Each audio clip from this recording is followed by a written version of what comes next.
The USS Horizon moved slowly through the dark space filled with broken metal and twisted pieces of what used to be a ship. Captain Jake Morrison stood on the bridge looking at the huge alien vessel that spun slowly in front of them. The ship was torn apart and pieces of it floated everywhere like a cloud of death and destruction. 3 days ago, they had picked up a distress signal from this area of space. The signal was weak and came in short bursts that made it hard to understand. But the computers on the horizon had worked hard to decode it, and finally figured out it was a call for help from something called a Centauri colony ship, Lieutenant. Amy Walsh sat at her station running scans of the wreckage. Her fingers moved quickly over the control panel as she tried to find any signs of life in the mess of broken metal and twisted hull plates. The screens in front of her showed mostly empty readings, but then something caught her attention. "Captain, I'm picking up life signs," she said without looking away from her screen. "Not many, but there are definitely survivors somewhere in that." Morrison walked over to her station and looked at the readings. Small dots of light showed on the screen indicating where the life signs were coming from. They were scattered throughout different parts of the broken ship, and some of them were very weak. "How many?" Morrison asked as he studied the display. "Maybe a dozen, sir," Walsh replied. "Hard to tell for sure with all the interference from the damaged systems, but I count at least 10, maybe 15 survivors." Morrison nodded and turned toward the communication station. "Get me Sergeant Rodriguez in the shuttle bay, down in the—" Shuttle Bay Sergeant Danny Rodriguez was checking his equipment for the third time. He had been a soldier for 15 years and had seen more rescue missions than he could count. Each one was different, but they all had the same goal: get and find the survivors and get them out alive. Rodriguez was not a tall man, but he was built strong from years of military training. His dark hair was cut short, and his brown eyes were always alert and ready for trouble. The other soldiers in his unit trusted him because he never left anyone behind and always made the hard choices when they needed to be made. "Rodriguez here, Captain," he said into his unit when Morrison called. "We have survivors on that alien ship Danny," Morrison said. "I need you and your team to get over there and bring them back." "How many survivors are we talking about, Captain?" Rodriguez asked as he strapped on his armor. "Maybe a dozen," Morrison replied. "But that ship is pretty torn up, so watch yourself over there." Rodriguez looked around the shuttle bay at his team. Private Lisa Carter was checking her weapon for the 4th time. She was young and had only been on the horizon for 6 months, but she was good at her job and never complained about the dangerous missions they were sent on. Private Tony Martinez was loading medical supplies into the shuttle. He was the team medic and had saved more lives than any of them could count. His hands were steady and his mind was calm even in the worst situations. Corporal Betty Johnson was running through the flight checks on the shuttle. She was their pilot and could fly anything with wings or engines. She had gotten them out of more bad situations than Rodriguez could remember. "All right, people, listen up," Rodriguez said as his team gathered around him. "We have survivors on that alien ship and we are going to get them out. The ship is badly damaged, so we need to be careful and watch for structural problems." The team nodded and finished their preparations. Within minutes, they were loaded into the shuttle and heading toward the wreckage of the Centauri colony ship. As they got closer to the alien vessel, Rodriguez could see just how badly it had been damaged. The hull was cracked open in several places and atmosphere was still leaking out in some spots. Whatever had happened to this ship had been violent and sudden. "Where do you want me to dock?" Johnson asked as she maneuvered the shuttle toward the broken ship. "Find an airlock that still works," Rodriguez replied. "We need to get inside without losing our suits to decompression." Johnson found a section of the ship that still had power and managed to connect the shuttle to an airlock. The connection was not perfect, but it would hold long enough for them to get inside. Rodriguez was the first one through the airlock and into the alien ship. The air inside was thick and smelled of burnt electronics and something else that made his nose wrinkle. The lights were dim and flickered on and off, making strange shadows on the walls. The corridor they found themselves in was much wider than anything on a human ship. The walls were smooth and curved and had a blue-green color that seemed to glow slightly in the dim light. Everything was built for beings much taller than humans, and Rodriguez had to look up to see the ceiling. Life signs are this way, Carter said, looking at her scanner. About 200 meters down this corridor, and then to the left they moved carefully through the alien ship, keeping their weapons ready and watching for any signs of danger. The floors were covered with debris from the damage, and they had to step over pieces of broken equipment and fallen ceiling panels as they walked deeper into the ship. Rodriguez began to hear something that made him stop and listen. It was a sound unlike anything he had ever heard before. High-pitched and constant, like someone or something was in terrible pain. "Do you hear that?" he asked his team. They all stopped and listened. The sound seemed to be coming from everywhere at once, and it made them all feel uncomfortable and on edge. "What is it?" Martinez asked as he looked around nervously. "I do not know," Rodriguez replied, "but it is coming from the direction we need to go." They continued moving toward the life signs, and the sound got louder and more intense. It seemed to vibrate through the walls and floor and made their teeth ache. Carter had to stop and shake her head several times to clear it. Finally, they reached the area where the life signs were strongest. They found a large room with several pod-like containers arranged around the walls. Each pod had a small window, and inside Rodriguez could see the still forms of adult Zentari. The aliens were tall and thin with pale blue-green skin and large black eyes. They appeared to be unconscious and were connected to life support systems that kept them alive. But the sound that had been following them was not coming from the pods. In the center of the room was something that looked like a bed or a crib made from the same smooth material as the walls. And inside that crib was a small creature that was making the terrible sound they had been hearing. It was clearly a baby Zentari, but much smaller than the adults in the pods. It had 4 arms instead of 2, and its skin was a lighter shade of blue-green. Its large black eyes were open and seemed to be looking right at them as it made the piercing wailing sound.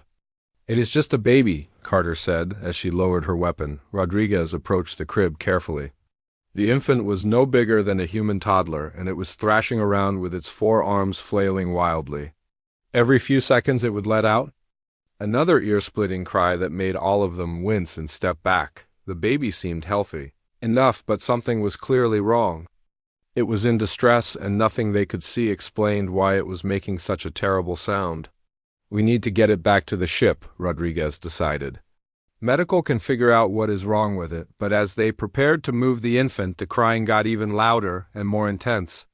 The sound seemed to go right through their bones, and several team members had to step back and cover their ears. Rodriguez looked at the baby and saw something in its large black eyes that reminded him of every scared child he had ever seen.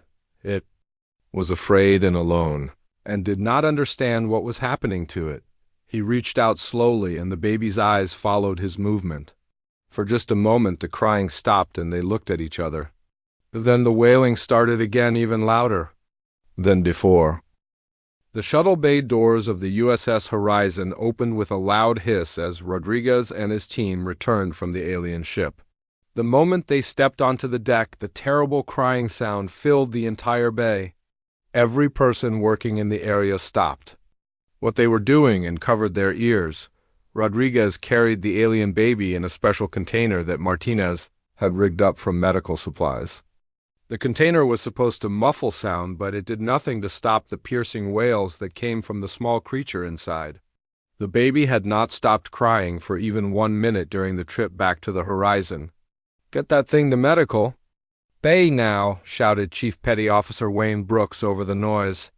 His face was twisted in pain from the sound, and he was backing away from the container. Rodriguez and his team moved quickly through the corridors of the ship. As they passed other crew members, people stopped and stared at them with confused and angry expressions. The crying was so loud and sharp that it seemed to cut right through the walls and follow them wherever they went. Dr. Helen Brooks was waiting for them in the medical bay.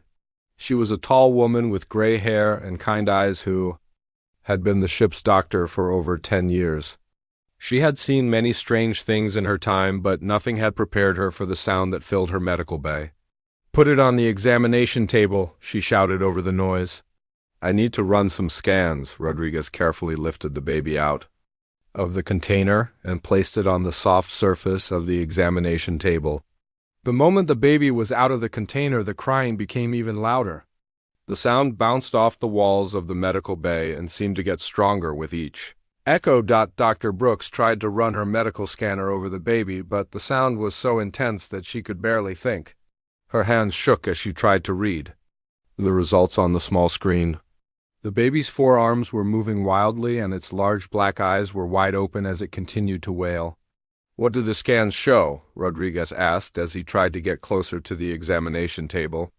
"The baby appears to be healthy," Dr. Brooks replied while pressing buttons on her equipment. "Heart rate is normal for what I assume is normal for this species. Body temperature is stable. No signs of injury or illness," but even as she spoke, the crying continued without pause. The baby's mouth was open wide, and the sound that came out was like nothing any human had ever heard before. It was high-pitched and seemed to have different layers to it. That made it impossible to ignore. Martinez had to step outside the medical bay because the sound was giving him a headache. Carter was leaning against the wall with her eyes closed, trying to block out the noise. Even Rodriguez, who had been closest to the baby during the rescue, was starting to feel the effects of the constant wailing.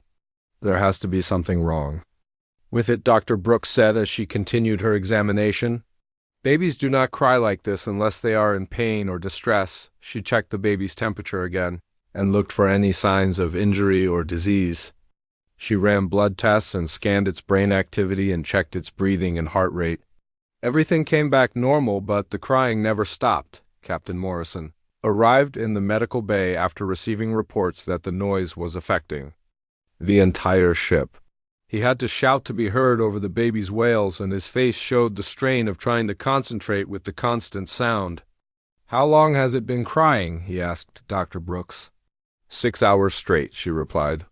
"Ever since Rodriguez found it on the alien ship." Morrison rubbed his temples where a headache was starting to form.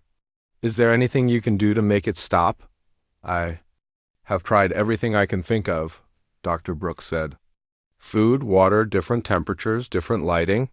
Nothing works." The baby's crying seemed to be getting worse instead of better. The sound was so intense that it was starting to affect people in other parts of the ship. Reports were coming in from different decks that crew members were having trouble concentrating and some were getting sick from the noise. Lieutenant Walsh called from the bridge to report that she was picking up complaints from other ships in the area.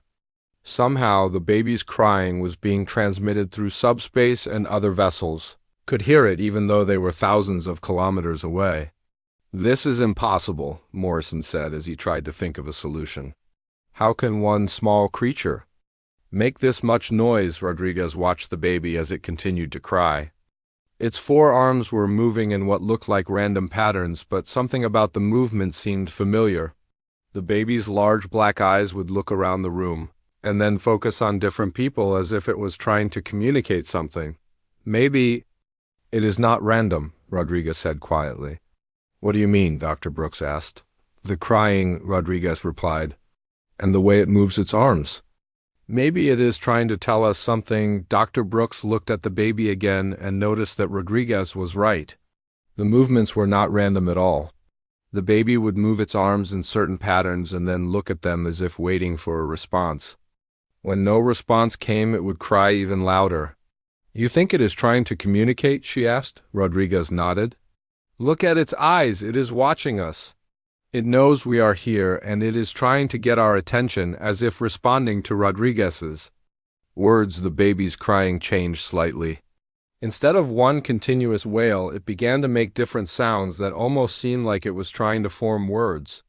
The sounds were still painful to listen to, but they had a pattern to them that had not been there before. "I need to run more tests," Dr. Brooks said. "But I do not know how long the crew can stand this noise." In the corridors outside the medical bay, crew members were gathering in small groups and talking in angry whispers. The constant crying was making everyone nervous and irritable.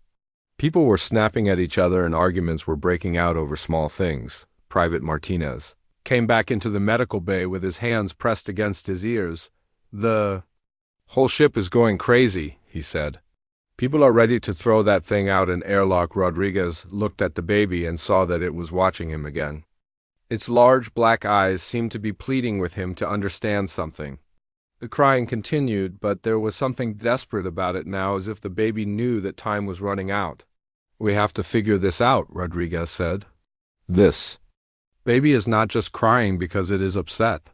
It needs something from us, and it is the only way it knows how to ask for it." Dr. Brooks ran another scan of the baby's brain activity and frowned at the results. "The neural patterns are very strange," she said. "Much more complex than I would expect from an infant of any species."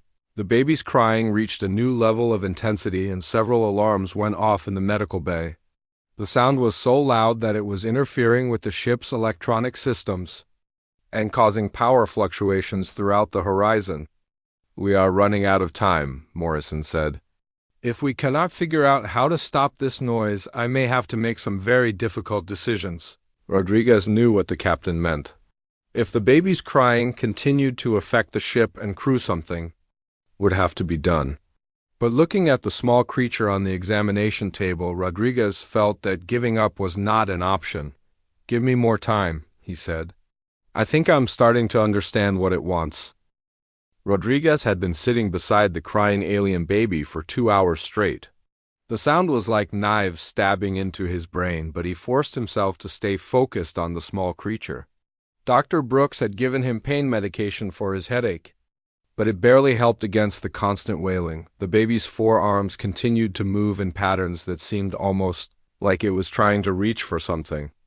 Its large black eyes would look at Rodriguez and then around the room as if searching for something that was not there. The crying never stopped, but Rodriguez began to notice small changes in the sound.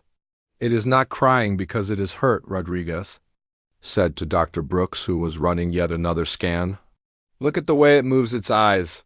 It is looking for something." Dr. Brooks paused her work and watched the baby more carefully. "What do you think it is looking for?" "I do not know," Rodriguez replied, "but whatever it is, the baby expects to find it. When it does not find what it wants, the crying gets worse." The baby's wailing had been going on for 8 hours now, and the entire ship was feeling the effects. Captain Morrison had received reports from every deck that crew members were having trouble doing their jobs. Some people were getting sick from the constant noise, and others were becoming angry and aggressive. In the mess hall, fights had broken out between crew members who normally got along well. The constant stress of the baby's crying was making everyone's nerves raw and their tempers short. Security teams were having to break up arguments that started over nothing. Lieutenant Walsh reported from the bridge that 3 more ships in the area were complaining about the noise. The baby's crying was somehow being transmitted through subspace communication systems and was affecting vessels across several light years of space. "This cannot continue," Captain Morrison told Rodriguez when he came to check on the situation. "The crew is falling apart, and other ships are threatening to file formal complaints." Rodriguez looked at the baby, who was still crying with the same desperate intensity. "Give me more time, Captain. I think I'm close to understanding what it needs." "What makes you think that?" Morrison asked. Rodriguez pointed to the baby's movements. "Watch its arms. They are not moving randomly. There is a pattern to it, and listen to the crying. It changes depending on what we do." To demonstrate, Rodriguez moved his hand closer to the baby. The crying became slightly louder and more urgent. When he moved his hand away, the sound became different again. It was still painful to listen to, but there was definitely a change. "It is responding to us," Rodriguez said. "The baby knows we are here, and it is trying to communicate with us." Dr. Brooks had been monitoring the baby's brain activity during Rodriguez's experiment. "He is right," she said, looking at her scanner. "The neural patterns change when Rodriguez moves his hand. The baby is definitely aware of what we are doing." Morrison watched as Rodriguez continued to test different movements and gestures. Each time he did something, the baby's crying would change slightly. The patterns were subtle, but they were definitely there. "The question is, what is it trying to tell us?" Morrison said. Rodriguez had been thinking about that same question. He remembered his own childhood and how babies behaved when they were upset. Human babies cried when they were hungry or tired or scared. But this alien baby seemed to be crying for a different reason entirely. What if it is not about physical needs? Rodriguez said. What if the baby is crying because it is missing something it expects to have? Like what? Dr. Brooks asked. Rodriguez thought about the adult Zentari they had found on the alien ship. They had all been unconscious and connected to life support systems. The baby had been alone in the center of the room with no adult caring for it. Maybe Zentari babies need constant contact with adults, Rodriguez suggested. Maybe being alone is what is making it cry. To test his theory, Rodriguez moved closer to the baby and began to speak to it in a soft voice. He did not expect the baby to understand English, but he hoped his tone might be comforting. The baby's large black eyes focused on his face, and for a moment the crying became quieter. Keep talking, Dr. Brooks said urgently. It is working. Rodriguez continued to speak softly to the baby. He told it about his own childhood and his family and anything else that came to mind. The baby's crying did not stop, but it became less intense, and the forearms stopped moving so wildly. The brain patterns are changing, Dr. Brooks reported. The baby is definitely responding to your voice, but after a few minutes the crying began to get louder again. Rodriguez tried speaking in different tones and volumes, but nothing seemed to work for very long. The baby would calm down briefly, and then start wailing again with the same desperate intensity. There is something else, Rodriguez said. Something we are still missing. He thought about his own mother and how she used to comfort him when he was upset as a child. She would hold him and rock him gently and sing to him. The singing was what he remembered most clearly.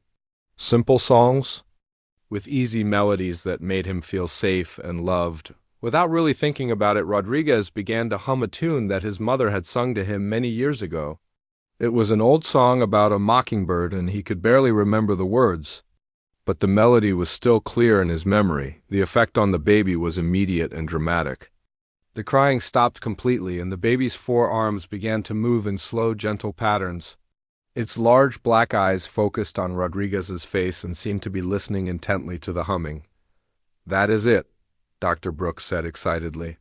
Look at the brain scans. The neural activity is completely different now.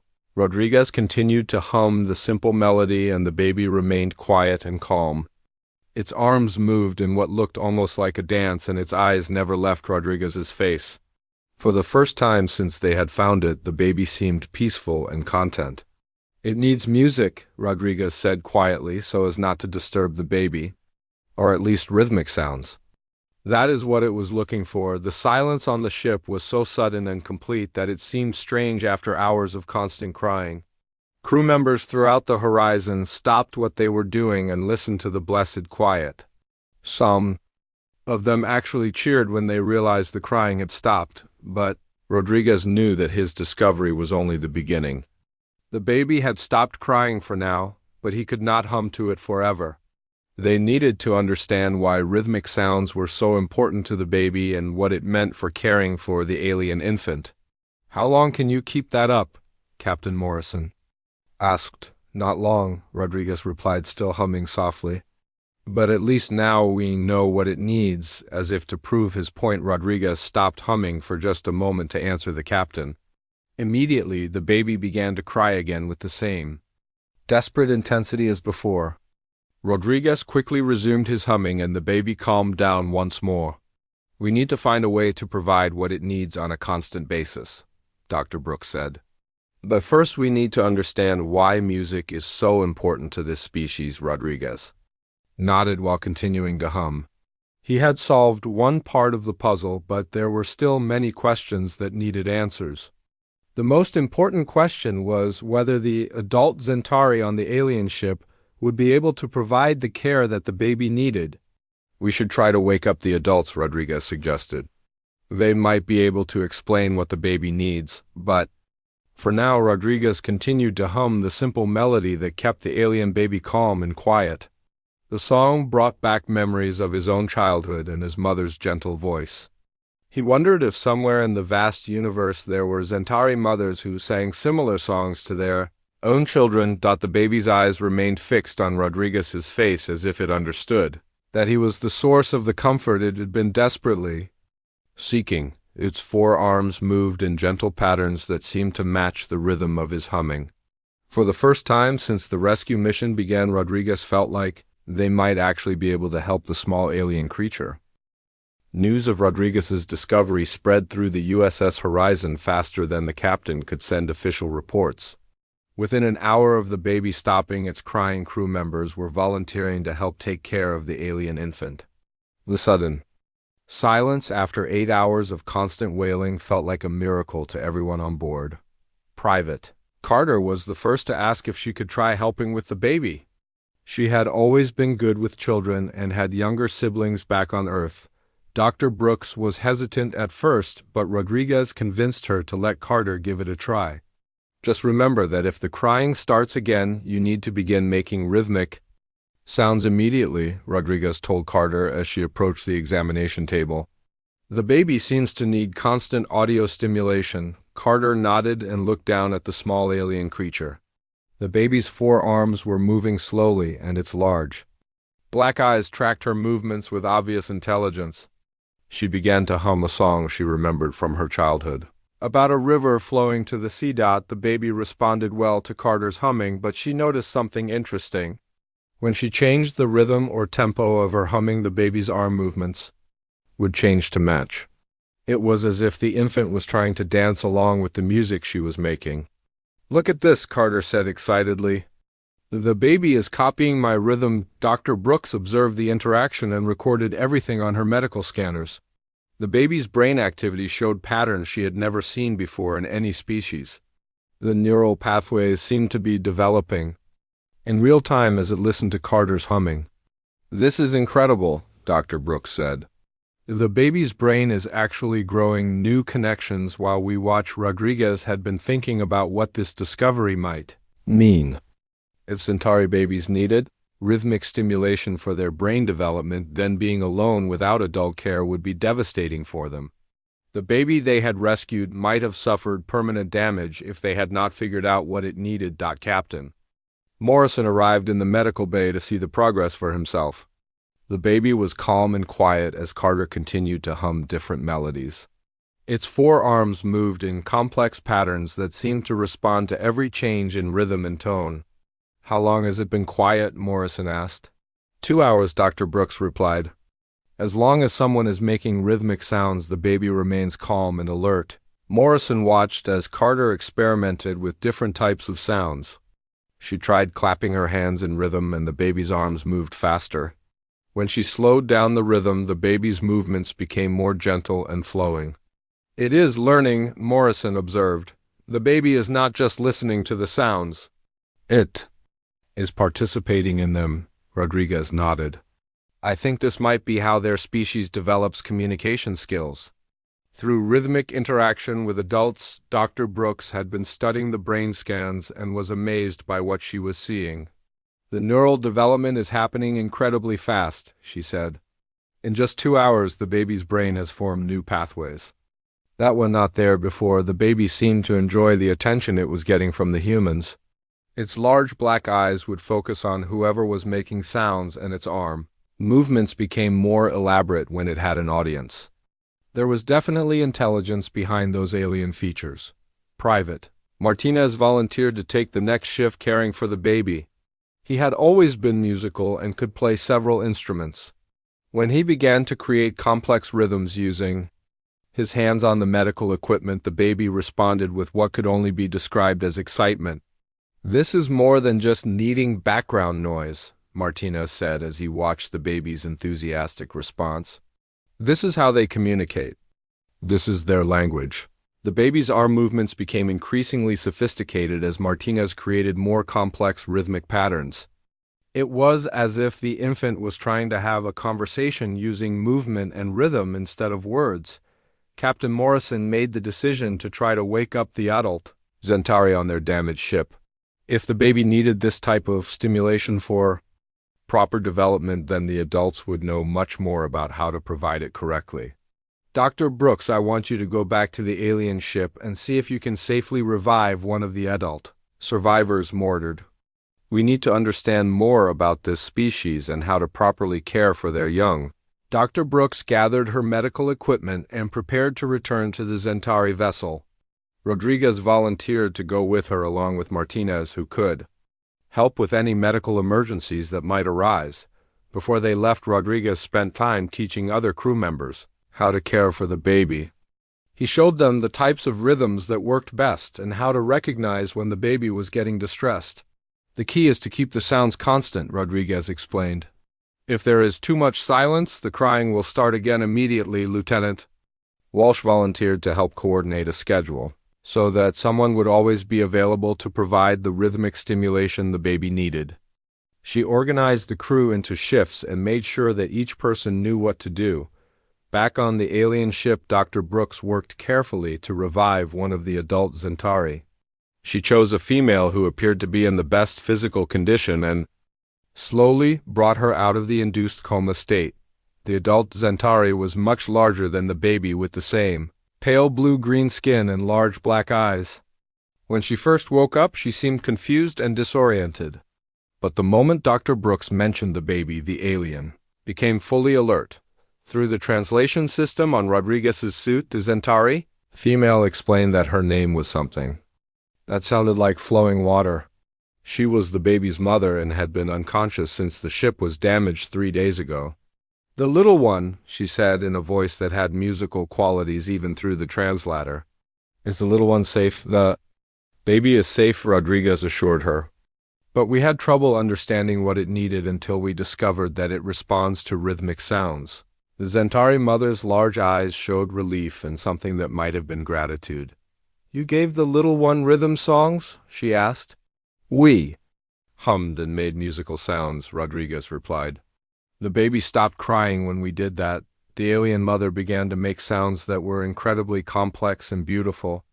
Even through the translation system, Rodriguez could hear that her voice had multiple tones and rhythms layered together. It was like listening to an entire orchestra being performed by a single person. "This is how we speak to our young," she explained. "The little ones need rhythm speech for their minds to grow properly. Without it, they cannot develop consciousness." Dr. Brooks realized the significance of what they had stumbled upon. The baby had not just been crying because it was upset. It had been crying because its very ability to think and learn was being threatened by the lack of proper stimulation. "How long can a baby survive without rhythm speech?" Dr. Brooks asked. The Zentari mother looked very serious. "Not long," she replied. "A few days at most before the mind pathways begin to close forever." Rodriguez felt a chill run down his spine. If they had not discovered what the baby needed when they did, it might have suffered permanent brain damage. The simple act of humming a childhood song had literally saved the infant's mind. "We need to get you back to your baby," Rodriguez said. "It needs its mother." The Zentari female nodded eagerly. She was still weak from her time in the emergency pod, but she was determined to be reunited with her child. As they prepared to return to the horizon, she began to sing a complex song that she said would help the baby's development. Rodriguez listened to the beautiful alien music and thought about how close they had come to a tragedy. Without understanding and patience, they might have given up on the crying baby. But by choosing to listen and observe instead of just trying to silence the noise, they had learned something amazing about an alien species. The bond between the baby and its mother was obviously very strong, but Rodriguez also felt a connection to the small creature. He had been the first to understand what it needed, and that made him feel responsible for its well-being. As they traveled back to the horizon, the Zentari mother continued to sing her complex songs. Rodriguez could hear the joy and relief in her voice as she anticipated being reunited with her child. The music she made was unlike anything humans had ever created, but it spoke to universal feelings that all parents shared. The reunion between the Zentari mother and her baby was unlike anything the crew of the USS Horizon had ever witnessed. The moment the alien mother entered the medical bay, she began to sing in a voice that filled the room with layered melodies and complex rhythms that seemed to make the air itself vibrate with music. The baby's response was immediate and overwhelming. Its four arms began to move in patterns that perfectly matched its mother's song, and its large black eyes focused on her face with obvious joy and recognition. The sounds it made in return were not crying, but what could only be described as baby talk in an alien musical language. Rodriguez stood back and watched the interaction with amazement. The mother's voice created rhythms that were far more complex than anything the human crew had been able to provide. She could sing multiple melodies at the same time while maintaining different rhythmic patterns that seemed to layer on top of each other in perfect harmony. Dr. Brooks was recording everything and monitoring the baby's brain activity. The neural development that had been happening slowly during the hours of human care suddenly accelerated dramatically. New pathways were forming in the baby's brain at a rate she had never seen in any living creature. "This is incredible, Doctor," Brooks whispered to Rodriguez. "The baby's brain is developing at an exponential rate now that its mother is here." The Zentari mother noticed the humans watching and turned to address them while still maintaining her musical communication with her baby. Through the translation system, her words came through clearly. "You saved my little one's mind," she said to Rodriguez. Without rhythm, speech in the first days after hatching a Zentari baby cannot develop proper consciousness. "You gave the gift of thought itself." Rodriguez felt deeply moved by her words. He had simply done what felt right when faced with a crying baby, but according to the alien mother, his actions had prevented a tragedy that would have lasted the baby's entire life. "We almost did not figure it out in time," Rodriguez admitted. "We tried everything else first." The Zentari mother's large eyes showed what appeared to be understanding and perhaps even amusement. "Most species do not know of rhythm speech," she explained. "Even we did not always understand its importance until our scientists studied brain development cycles." Captain Morrison had been listening to the conversation and was fascinated by the implications. "How long do Zentari babies need this constant musical stimulation?" he asked. "The first 30-day cycles are most critical," the mother replied. "After that, the mind pathways are strong enough to survive short periods without rhythm speech. But ideally, we provide musical communication for the first full year of life." Private Carter had been one of the crew members helping to care for the baby, and she was amazed by the difference the mother's presence made. The complex songs and rhythms were like nothing she had ever heard, and the baby's responses showed intelligence that was clearly developing by the hour. "Is this how all Zentari children learn to communicate?" Carter asked. The alien mother nodded. "Rhythm speech is our first language," she explained. "Before we learn word symbols, we learn to speak with music and movement. It teaches the mind to think in patterns and connections." Dr. Brooks realized that they had discovered something remarkable about an alien species.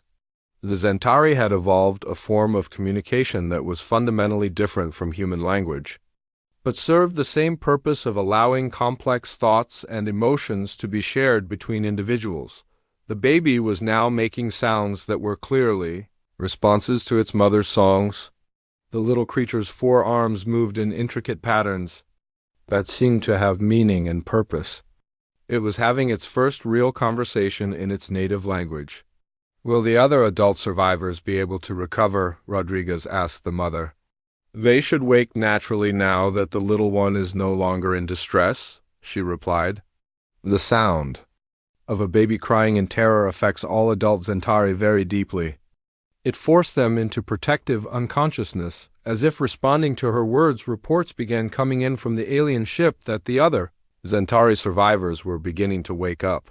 The crisis that had started with a distress signal was finally coming to an end. Rodriguez watched the alien mother and baby continue their musical conversation and thought about how close they had come to a very different outcome. If he had not decided to try humming that simple childhood song, the baby might have lost its ability to think and learn forever. "How did you know to try music?" the Zentari mother asked Rodriguez. Rodriguez thought about his answer carefully. "I remembered my own mother singing to me when I was upset as a child," he said. "It seemed like something all mothers might do for their babies." The alien mother made sounds that the translator indicated were expressions of deep gratitude and respect. "You understood the universal language of caring for young ones," she said. This shows great wisdom and compassion, Captain. Morrison was already thinking about the reports he would need to file about this encounter. The discovery of the Zentari's unique communication needs would be important information for future contact between their species and humans. We will make sure other human ships know about rhythm speech, Morrison promised the Zentari mother. If we encounter more of your people, we will understand how to help. The alien mother expressed her appreciation and began to explain more about Zentari culture and their needs. She told them about their colony worlds and their peaceful exploration of space. The ship they had been traveling on was carrying families to establish a new settlement when it had been damaged by an unexpected meteor storm. Dr. Brooks worked with the Zentari mother to arrange proper care for all the survivors. The adult aliens were weak from their time in emergency stasis, but they were recovering quickly now that the crisis was over. Rodriguez found himself reluctant to leave the medical bay where the alien family was reunited. He had formed a connection with the baby during the hours he spent learning to provide the rhythm speech it needed. The little creature would often look at him and move its arms in patterns that seemed like recognition and gratitude. "The little one remembers you," the mother told Rodriguez. "You will always be special to our family because you gave the gift of mind development when it was most needed." Private Carter and the other crew members who had helped care for the baby also felt a special bond with the alien family. They had all learned something important about patience and understanding when dealing with other species. As the USS Horizon prepared to escort the damaged Zentari ship to the nearest space station for repairs, Rodriguez reflected on what they had learned. The mission had started as a simple rescue operation but had become something much more meaningful. The baby's crying had stopped, not because of advanced technology or medical procedures, but because one human had chosen to respond with compassion and creativity. Rodriguez had done what felt natural when faced with a distressed child, and in doing so had saved not just the baby's life, but its very ability to think and learn. In his final report, Rodriguez wrote about the importance of approaching alien species with patience and an open mind. He emphasized that understanding did not always require translation technology or scientific analysis. Sometimes it just required recognizing that all intelligent beings shared certain basic needs and emotions. The Zentari baby had stopped crying when Rodriguez did something that many might have considered unthinkable in a military situation. He had set aside his training and procedures and simply responded as one caring being to another in distress. That simple act of humanity had made all the difference in saving an alien child's future. The story of the crying alien baby became legendary among the crew of the USS Horizon. It reminded them that the most powerful tools they possessed for building relationships with other species were not weapons or technology, but compassion, patience, and the willingness to listen with both their minds and their hearts.